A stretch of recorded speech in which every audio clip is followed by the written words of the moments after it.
এইগুলি বন্ধুরা, এইগুলি আমার আম কাসুন বানানো উপকরণ। এই দেখো, প্রথমে এই সর্ষেগুলো দিলাম, সর্ষের গুঁড়া ব্লেন্ডারে করে নিচে।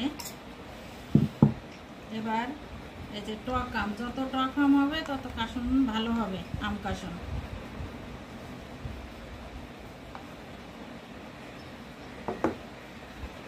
এটা হলো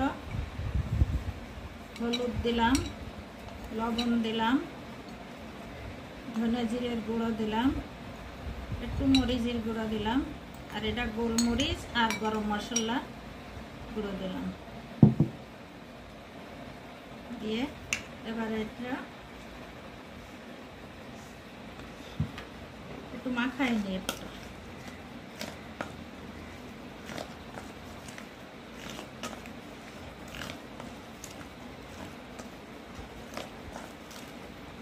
ভালো করে মাখাই নিয়ে এবার এতে সরষের তেল দিলাম একটু।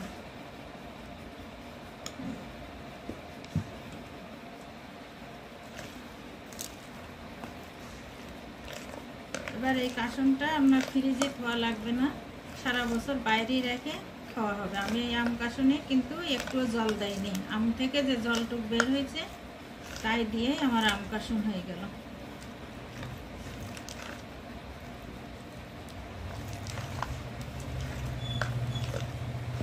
হয়ে গেল।